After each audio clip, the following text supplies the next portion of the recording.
All right, let's dive in. Today we're off to Rio de Janeiro. Ooh, Rio. Now, I know everyone's probably picturing beaches and Carnival right off the Oh, yeah, I bat. can't blame him. Exactly, it's iconic. But our source material today is saying there's way more to Rio than just those things. Absolutely. Rio is a city of contrast. You've got this vibrant city life, but then, bam, incredible natural beauty all around. It's that mix that makes it so unique. For sure. So we've got this excerpt. It really gets into what makes Rio so marvelous, and it doesn't just list out tourist spots. It's more about the vibe of the city, like what makes it tick. You got to understand the Carioca culture. To get Rio, that's what the source keeps saying. It's a whole feeling, not just a way of life. It's everywhere in the city. Okay, now I'm really interested, so break it down for me. What is Carioca culture? I know the source mentions it being relaxed, joyful, loving music and dance, but how does that actually play out in everyday life? Imagine this. Carnival is like super concentrated Carioca energy, right? But that same energy is there all year round, just maybe turned down a notch. It's in the way people talk to each other on the street, the music pouring out of cafes, or even like a random samba jam on the beach. That's amazing. It's a city where celebrating life is just built in and you can't help but feel it. Yeah, you can feel the energy even talking about it.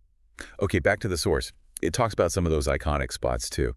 And the way it describes Sugarloaf Mountain and Corcovado, wow, just breathtaking. Totally. Taking the cable car up Sugarloaf at sunset, those views of the city and coastline. It's more than just landmarks, those mountains. They really show off Rio's unique geography, you know? Like Yeah. you're up there looking out the whole city between mountains and ocean. You won't see that anywhere else. Makes you want to book a flight right now. Now, obviously, we can't forget about the beaches. Copacabana, Ipanema, those names are practically synonymous with Rio. You said it. The source mentions Copacabana's 4 kilometers of golden sand.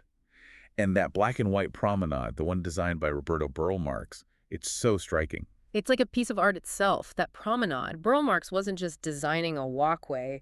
He was capturing that Rio energy, how it connects to the sea. And then you've got Ipanema. It's a beach that's basically a cultural icon now, thanks to that bossa nova song, The Girl from Ipanema. That's so true. It's not just about being physically beautiful. These places have all this history and culture baked in. Speaking of which, did you know Rio has this whole system for, organizing its beach culture?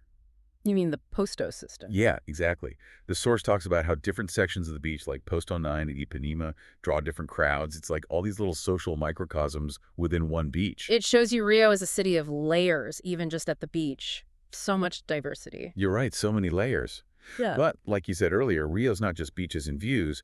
The source really points out how much depth the city has, historically and culturally. It says Rio was Brazil's capital until 1960, so it played a huge part in shaping the country's identity. Totally. Rio's history is everywhere, woven right into the city. You can see it in the architecture, those colonial buildings, places like the Paço Imperial. It was a royal palace, but now it's a cultural center. Or the Teatro Municipal, it's a beautiful opera house, shows you Rio's artistic heritage. And then you've got things like the Celerone steps. Those bright, colorful steps covered in mosaics, it's amazing. Oh yeah, those are something else. The source describes how the artist, Jorge Celerone, spent years, literally years of his life, creating that artwork as a tribute to the people of Rio. Really speaks to the city's spirit, you know, like you have all this grandeur and history, but also this playfulness, this celebration of being creative and unique. And you can really feel that spirit in the Lapa district. Right, the source mentions Lapa as this nightlife hub, but it's more than just that, right? You've got the Lapa Arches, part of the old Carioca aqueduct, and then all those live music venues, the samba clubs especially. It's that mix. History, art, social energy, all rolled into one. Classic Rio. One minute you're walking under an aqueduct that's centuries old, and the next you're caught up in a samba performance. It hits all your senses. It's giving me serious FOMO right now. Yeah. But, okay, the source also touches on another side of Rio, a side that's not always in the spotlight, those glitzy images. It talks about the favelas. Yeah, that's an important part of the picture. And it makes it clear favelas aren't just slums, they're communities with their own history, culture, social dynamics, all of that. Right, they have so much going on. And there are even guided tours of some favelas, like Rocinha.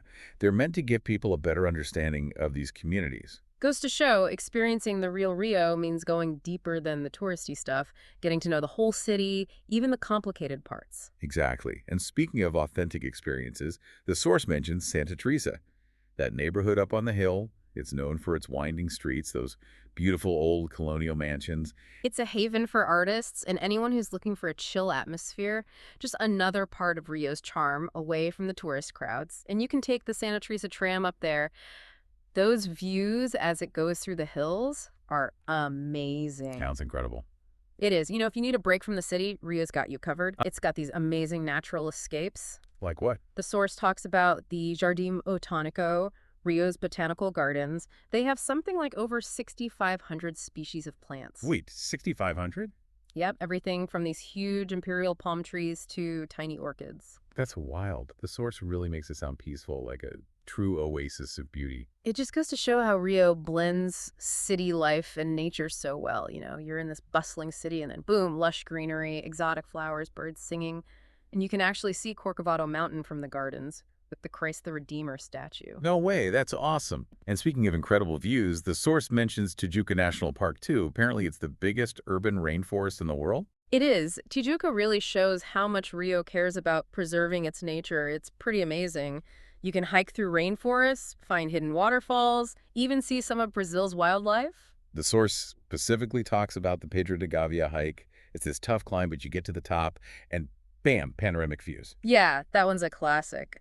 It's crazy to think you can go from like Copacabana Beach to hiking in a rainforest all in the same city. That's Rio for you. I know, it's like there's a whole new side to discover around every corner. That's what I love about this deep dive. We're not just skimming the surface, you know. Yeah. We're getting into what Rio's all about, the good, the bad, the complicated stuff. Totally. That's what makes it so interesting, right?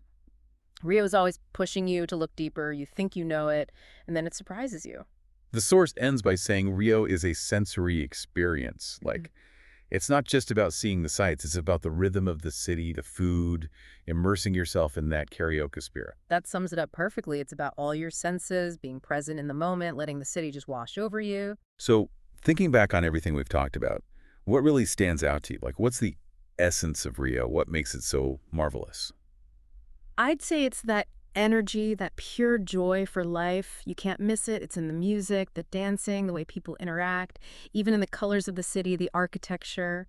It's like the city itself is alive. You know, it's got this beat, this pulse. You can't help but feel it. Yeah, that's the thing about Rio. It's more than just a place to visit. It's an experience. It gets under your skin and stays with you. I love that. So well said. Okay, I think it's time to wrap up our deep dive into Rio de Janeiro. It's been a blast exploring the city with you. A huge thank you to our expert for all the insights and, of course, to you, our listeners, for coming along on this journey with us. Before you go, why not check out some pictures or videos of the places we talked about? Let's bring that Rio vibe to life. Until next time, keep exploring and stay curious.